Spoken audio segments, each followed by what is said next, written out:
Hey guys, in this video I'm going to show you how to claim a warranty on Amazon.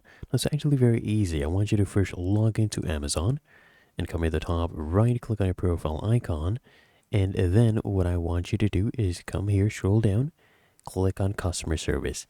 Now, if Amazon is the seller, if they sold and shipped it by Amazon, then what you need to do right here, I want you to scroll down and I want you to click on something else, and then you need to pick what you need help with, right?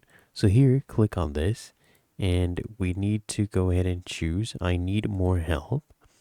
And then what we need to do is click on either chat with us or request a phone call.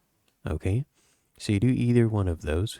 Just start the chatting process, right?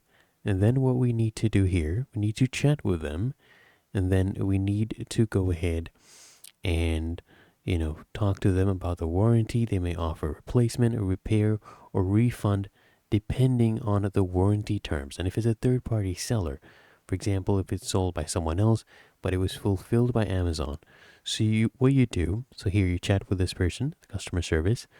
What you do in that case when it was fulfilled by Amazon but the seller was a third party, you click here, go to your profile icon, you go here to your orders, and then you'll see, your returns and your orders. Click on problem with order next to the order, right? And then you choose the issue, contact the seller directly. And if the seller does not respond, you escalate that to Amazon A to Z guarantee. And if it's a manufacturer warranty, you just check the warranty card or product page for the manufacturer contact details, okay? And if required, you just register your product. Otherwise, it's really that easy. So if you found this helpful, make sure you smash that like button and subscribe to App Mentor.